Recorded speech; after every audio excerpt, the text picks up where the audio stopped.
here I have BreakyCPK from Honcast.com. Welcome, thank you for coming, and what time is it over there actually at the moment? It's 11:15 in the morning, or afternoon, so it's earlier on in the day, so about my wake-up time, you could say. And one of the first things I got to bring up is a fair few of our readers have asked me to do the Breaky intro, or asked for the Breaky intro. Would you want to give it a shot, being put on the spot, or would you like me to give it a try? You want to do it? Oh, yeah, I want to hear this. You can go ahead and give it a shot. That'd be awesome. You can go ahead and do it, and I'll critique you. All right. We'll see how it goes. All right. Welcome to this NFG presentation. I'm Dan from NFG. Here I have BreakyCPK from Honcast.com. Joining me today on the podcast, well, it's not really a podcast, just an interview. Oh, no. That was good. Yeah. You know, see, a lot of people that do try to imitate it, they usually just go, all right, and they just start just rambling on about nothing. But you actually had clear, concise words, so. Well, I'm trying to do the whole word you on thing. that. Yeah. Well, hopefully my accent isn't getting too lost in there somewhere, so. No, I understood everything. Excellent. Well, I'll get into a couple of the questions. As a man who's been there from pretty much the beginning, when you first started casting HoN matches, did you ever think HoN would get this big? I did. That was a big reason why I got into Heroes of Newerth in the first place, was simply because it drew me in as not only a game itself that was fun to play, but also a game that, had that spectator side. It had the spectator interface. It had the replays for you to access, for you to kind of get into that casting mindset, or for you to be able to do some research on other teams and whatnot, or for you to just be able to watch whoever you wanted to. So, I was a big fan and a believer that this game could definitely have a chance of being very, very successful. And, the MOBA genre, with it still being very, very new compared to a lot of others out there, I felt that it really did have a chance to, be strong, especially in the eSports scene. And I think we're, kind of getting to that point and we're realizing that that's right. So. Okay, excellent. Well, if wiki entries are to be believed, you started casting as a way to build more experience as a sportscaster, and you were covering, yes, I think, basketball games, things like that. Do you still cast other sports, or is it mainly just eSports now? No, I'm pretty much fully dedicated to eSports. Of course, mainly Heroes of Newerth. You are right. Yes, sportscasting is basically something that I did. Well, I still would love to do, for that matter, and I guess I kind of am doing it in a sense. I mean, obviously it's not your typical sportscasting, but yeah, exactly, it is still quote unquote eSports. So, but yeah, for now I'm having fun with it. I'm casting Heroes of Newerth, and I have no other reason to be doing other things, anything else, because I'm getting by and enjoying it. So yeah, excellent. Well, Honcast and HoN itself, has obviously come a long way in the last couple of years. I guess it's early couple of years now. What mainly has changed for you? Like, what's different for you now in casting? Obviously, the new spectator interface. Yeah, there's been quite a bit, to say the least. Yeah, it's funny to think how in 2 years' time so much could change. But a big thing that stands out to me, and what's funny to look back at, but when I first started, so about 2.5 years ago, for streaming purposes, I was using a program called Procaster, Livestream Procaster. Yep. And, it was basically a very, very, very standard streaming service, especially compared to nowadays what we have with XSplit and whatnot else. But, you get 500 bit rate, which is pretty damn horrible. You could only do 480p max. You couldn't even do 720. But back then, people were still amazed by that. They're like, holy crap, I can see what you're doing on your screen. And this is awesome in live real time. But nowadays, if you're not 1080p, if you're not, live with no lag issues, then you get a lot of shit. So, it's an unfortunate, and especially coming from my point of view, where I'm like, I'm doing everything I can, guys. Just 2 years ago, this was more than acceptable, but, yeah, so 2 years ago you had a bit of shoestring and you were holding everything together with tape. And exactly. So what goes on behind the scenes? Like, obviously you mentioned to me earlier you're in the office now. What goes on behind the scenes people don't know about, I guess, like editing, advertising, underground grudge matches, that sort of thing? Tons of underground grudge matches going on. We got a fight scene over here now. As far as behind the scenes, there's, especially lately, there's this thing called HoNTour coming up. I'm sure you've heard of it. I'm sure the Heroes of Newerth community has. I've been doing my part, get ready for that. And what I mean by that is, on a production level, on a casting level, on a coverage level. We have a studio being built in the works. That's already been announced. That was announced on Diva's post they made a couple of days ago. We got a studio being built in the works. Obviously, I've been pretty occupied with that. Been occupied with also getting assets made for our eventual coverage for an event like that, as well as other things coming up. So it's really not too much I can get into fully details about, but sure. As far as just a standard broadcast, I mean, yeah, sure, the cast is one thing, casting it live, but then you're right. There is a little bit of minor editing that goes on behind the scenes, but there's also, the upload time and, organizing and putting it all together. So, but, in the end, I love what I do, so can't really complain too much. Yeah. Well, if you move to, obviously the vague move to a studio sort of thing, and I guess you'd be more presenting at the start and then it'd cut to the action. Would you guys have to wear suits and stuff like that, or are you still rocking the polo shirts, or, what's going to go? That's something we haven't really talked about too much yet. I mean, I wouldn't mind wearing a suit. I actually just recently bought a suit because we actually just went to Las Vegas on a Vegas trip, me and a couple of friends, and so we figured we'd look a little bit classy, do some suiting up. And but yeah, no. So I wouldn't mind wearing a suit, but it's not like we're going full 100% professional mode by any means. I mean, that's the thing. I used to be a believer in that when I first started this, because that's how I was trained. Wanting to be a sportscaster and everything. But the more I realized, and you got people like Day 9's a perfect example. He's pretty much at the top pinnacle of the eSports casting scene.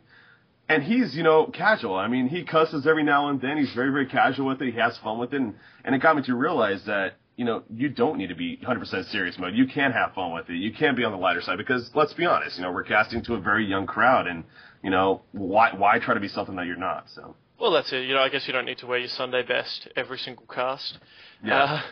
And obviously, you're seen as a huge promoter for the HoN competitive scene, but like you were saying, sort of esports in general. What makes HoN such a great game to watch at a competitive level? I mean, for me personally, and this tends to be a popular answer, I guess too, but it's just the fast-paced action. I mean, how there's constantly something going on. Out of the three MOBA games, the big ones that of course, League of Legends, Dota 2, and Heroes of Newerth. In my opinion, and I definitely have people out there that agree, of course, it tends to be the more faster pace of the three, and it tends to get more kills, and it tends to be a little bit more action paced. So, for me, it's just always entertaining. There's always something to talk about, really in this genre in general, with that said, but, there's plenty of information on the screen. There's plenty of stats to look at. I'm actually a stat freak myself, so that's always a good thing to have.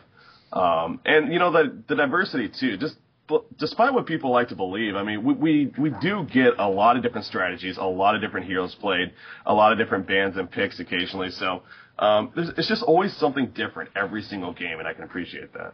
Okay.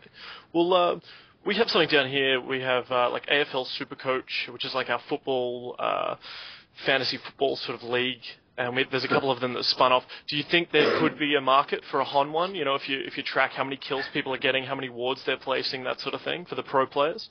It's funny because I'm a stat freak myself, and actually I play fantasy football every single year. I mean, and we've actually talked about doing something like that in the past. I mean, I know for Counter-Strike they actually, I believe, got Frag even. Maybe it's another one, but maybe it's CEVO actually. But anyways, there actually was a fantasy league for Counter-Strike, and it was somewhat successful. I mean, it gets the community involved. It gets them feeling like there's a reason to watch every single match and every single player. So, I could see it being a very big possibility, but with that said, it would take a lot of work. It would take a lot of organization, and there are just there is just a lot of stats to work with, though. But so that could be good and bad in a sense when it comes to fantasy.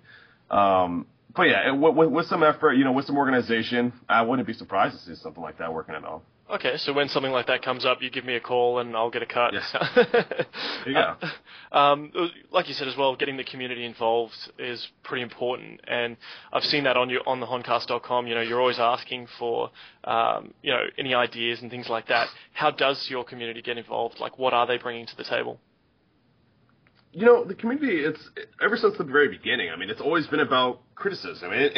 Despite what use a word, but, despite what a lot of trolls like to think, Honcast has been built off the community in a sense where we've constantly taken criticism. We've constantly, adapted to changes that they've suggested, and both in a casting sense and both in a production sense. So, and in the end, it is all about the community. I mean, that's what it comes back to. And I say it every single podcast, shout out to the community. I love you guys because I really do. I mean, I completely understand that without the people tuning in, that without the people watching, that without the people caring about what we do, there would be no point to do this. So, just being there to be entertained, to watch what we do, to enjoy it all together is something that's important for the scene in general to really grow.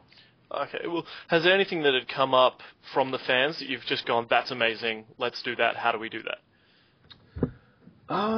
Nothing on the top of my head, to be honest. I'm putting me on a spot here. But, that's all good. If it comes to you, we can obviously bring it up later. Think about that. One of the other things that I've obviously noticed, you've been put on the same pedestal as Duke Nukem, seeing as you've got your own announcer pack. How would I go about getting my own announcer pack incorporated? Because I was thinking, for Bloodlust, it could yell out, should have bought wards, or something like that. Do I just, jump on the forums and start making a big noise? Yeah, that might be your best step. No, well, it's interesting with that, too, because, I was actually approached to do an announcer pack something like maybe a year and a half ago. I mean, it was a long time ago for when the shop first came out. So, when they were first even thinking about the shop. So, and then I didn't even end up doing it until, maybe like 5-6 months ago. So, yeah. It took a long time, obviously, for me to get something like that put in. So, but no, if you want to do stuff, making some noise, like you say, making your voice heard on the forums, I'm sure they would love that. And, maybe they'll do a community thing one day where they choose a random community member and they'll have your voice back in the game. I don't know. But... Well, I do notice in the forums, obviously, they're asking for, what kind of alt skins do you want next? And, out of these 4 heroes, which ones should we do? And things like that. And I do remember seeing the Panda, an option was for Panda. And I went, oh, yes, we need an Australian one. We need Kangamonium. And we'll have really Ocker slang like, Dinky Die and things like that. And, throw another shrimp on the Barbie and all that good stuff. But, yeah, and we had some of that. I don't know whether I can take credit for that, but, sure. So, yeah, S2 has always been good with that. I mean, again, that's the thing that I don't think in general S2 gets enough credit for. People don't realize, how interactive the S2 is with their community. I mean, they're so open with their community, and at times that is, there is a big downside to that because they are too open, and people get pissed off when because they're trained in one way with a company like S2 to constantly get information, and when they're not constantly getting information, then it's just like, what the fuck's going on? But no, they constantly, take in consideration, what the community thinks. A lot of the alt avatars, like you said, for that example, that's just one of many that's, been taken in consideration, so. Yeah, and also you see them coming into interview with you guys. Well, in the past, I remember watching your podcasts and seeing the interviews you did with them and things like that, and just getting the word out there to the community what's happening. And I think that's really important as well, staying in touch with the community. Other things we've seen on the website, obviously, a lot of It's Go-To matches over April and March. You mentioned sort of the HoNTour coming up as well. What other big tournaments are coming around this time of year? It's no secret. I mean, our competitive scene has been kind of in this null state very recently, for really these last couple of months, let's be honest. And, that's because, I think it's more so because people are just so banking on this HoNTour concept, and it is understandable. I mean, it's been announced several times, which is obviously a big fault on S2, but it's just been hyped so much. But Phil's obviously working very, very hard behind the scenes to just make sure that it is perfect, and I can definitely vouch for that. That he is working very, very hard behind the scenes to exactly accomplish that. And I think when it finally does come out, which, again, hopefully is going to be quote-unquote soon. I know everyone loves that word. It will really show for it. But as far as other events, you said that it goes to, there's the CSN Play Heroes Cup series currently going on. There's the ESL Major series, which has kind of been quiet, but there's a €5,000 prize pool on that, so quite a bit of money there. And then there is the DreamHack Summer event coming up, and I'm just going to sit here and say, maybe expect something soon in the near future to be announced for something like that I'm sure a lot of people are going to be really excited about. So, well, speaking of DreamHack, obviously you got to cast live in front of a crowd and meet some of the fans at DreamHack. Was it 2010? Actually, 3 different times. Well, there you go. Yeah. Do you have a favorite tournament? Like, was DreamHack one of your favorites, or do you have one that just has a really good vibe? Yeah, I mean, DreamHack, the feeling you get from DreamHack, it really, really gives you a sense of, oh my God, like, what I actually do people care about. It's one thing to have a certain amount of viewer count online, whenever you get like 5,000, 6,000 viewers online, it's like, oh, that's awesome, but in a sense, it is just kind of a number on a screen. You really don't get to see the people that are watching you. Where at DreamHack, obviously, that's a completely different experience. And the 3 times that I've been there, the summer 2010, summer 2011, and winter 2011, it's been phenomenal. I mean, meeting the people in person, have them come up and shake my hand and be like, oh my God, you're BreakyCPK. And I'm like, oh my God, I guess I am, and you're a fan of mine, and this is awesome. Like, it's very humbling, and it's awesome at the same time. So, it really completes the experience, and it fuels you to make you want to do it even more after going through an experience like that. So yeah, DreamHack definitely has been the most inspirational for me, and the most memorable for me, no doubt. Oh, excellent. Obviously, being from because I'm from Australia, I've got to root for Frenetic Array anytime they come up and play. Do you have a favorite team? Are you even allowed to have a favorite team? Am I allowed? It is dangerous. Obviously, that's a good question to ask because. Obviously being a caster, you can't be biased, and it's I always find it funny how in the past I've been told that I'm biased towards Fnatic, I'm biased towards We Are Pigs, I'm biased towards EG, I'm biased towards Frey, I'm biased towards TDA. I'm apparently biased towards most of the top tier competitive teams, but kind of like since I'm not casting now, obviously I can maybe be a little bit more biased, but for me. I am a fan of Frenetic Array as well. I really am, and I was a fan of their story that they had in the DreamHack Winter event. I mean, seeing them, that was the big question. How are they going to be able to compete against the international scene on a LAN level? And, a lot of people were kind of not expecting a whole lot, but obviously they proved everyone wrong, and they were really close to even taking the whole thing if it wasn't for Fnatic just being themselves. But Frey's definitely an entertaining team, and I can always appreciate getting the chance to cast them. So, for right now, Frey's the team that stands out. Yeah. Well, obviously, one of the issues that comes up there, coming to a LAN event, everything's sort of on an equal playing field to an extent, but obviously there's the ping details and when you're playing online.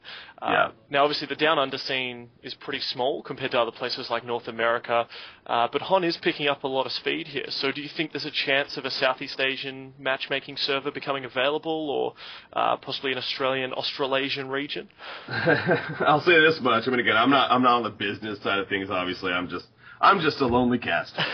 No, but the international scene, it's been phenomenal, especially in the Southeast Asia region, how quickly and rapidly it's just been growing over these last even couple of months. Obviously, we got the Russia client now, or CIS, and, it's just constantly expanding. I mean, we're going international. The Heroes of Newerth is, for that matter. And it's showing. It's showing with the player count. It's showing with the activity. I mean, obviously, Garena announced that, what was it, some ridiculously $166,000 prize pool tournament they got going on for all those events. So the possibility of something like that happening, I mean, I wouldn't put it out of the question. It's just this game fuels off competition. This game fuels off the competitive scene, in my opinion. I mean, I really think that's what this game is all about. It's hard to play this game without a competitive mindset. So, I wouldn't see why not. Well, speaking of, obviously, that sort of competitive mindset and also regions, does the metagame differ much from region to region? I know I've seen you cast a couple of, like you were saying, the Southeast Asian matches and things like that. Are new strategies developed in different areas? Yeah, that's the same for all games. From my experience, at least for most games in the eSports scene. I mean, coming from Counter-Strike is the same way, dealing with Southeast Asian teams, as rare as they were, but, they were just constantly just really fast-paced. It wasn't a whole bunch of sitting back and camping. It was just in your face, and we're going to keep rapidly going. HoN has that same feel. I mean, there's a different strategy. Obviously, majority of my casting comes from the European, North American scene, but I have done some Southeast Asian, have done some Australian, and it is noticeable. I mean, there's hero picks. Emerald Warden's a great example. The Southeast Asian scene really used Emerald Warden a lot in the tournament that we covered, and the North American European scene really never even heard of using her. But all of a sudden, after that tournament, a month down the line, Emerald Warden started to be picked up everywhere else, and before we know it, she became kind of a core at that time. So, it is fun to see how regions adapt to one another once it's actually exposed and once it's actually out there on what they do. So that's what makes an event like the DreamHack event that we had the last time around, and maybe this time around it'll get that international feel too. Yeah, excellent. Well, obviously, because it's picking up in one area, and then someone goes, "Oh, I like that strategy. I'm going to pick that up, see if I can run it as well. Maybe mix up a bit of it, adapt it to our own style." With sort of your own style, do people come up and ask you about your commentating, or do they ask you for tips? Like, what kind of advice do you usually give? A lot of the time. I mean, whether it's just through messages online, whether it's even in person at events like DreamHack or whatever, but. You get questions. Of course, how did you get into casting? What would you suggest for me if I wanted to get into casting? And my response is basically the same. Just do it. People think there's a secret formula. People think that there's a secret class that you have to take to become a caster. No, again, I downloaded Live Procaster one day because I was feeling like, you know what? I want to get some experience. I want to try casting a video game. Downloaded a program. I started up a stream. I had 5 viewers, and I was, oh my God, why are people watching me? And you just start doing it, and you just got to do it. That's all it simply comes down to. People that want to get into it, it's unfortunate because they don't seem to realize that a lot of the time. But you just gotta do it and do it. And if sure enough, if you enjoy doing it, and you may build up a crowd, but you may not. But as long as you enjoy doing what you're doing, as long as you give it a shot, then that's really what matters. So if you get your media, your Flash Media Live encoder and your Twitch account, what's next from there? Obviously, you've started. Do you think it's best to start out solo and build up confidence that way, or better to bounce conversation off someone else? First off, I would suggest getting XSplit instead of FME. FME's, Flash Media encoder. That's definitely more the old school way. I used that for about a year before XSplit came out, but XSplit makes your life easier. So I would recommend getting that first. But after that, just doing it on your own. Exactly.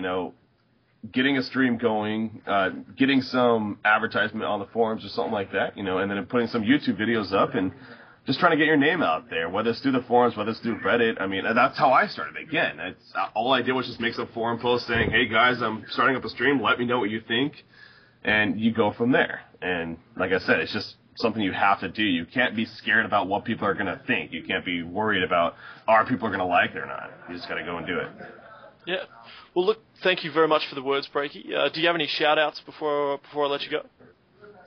Shout out to Phil the Thrill, the homie, No, shout out to S2 Games. Shout out to community again, because I appreciate you guys tuning in. Shout out to you for doing this interview. Appreciate it. Yeah, thanks for taking the time out. I'll let you get back to the hard work I'm sure you're doing at the office there. Yeah. And I'm sure we'll be in touch, and we'll see you around the competitive scene. All right, sounds good. Thank you very much.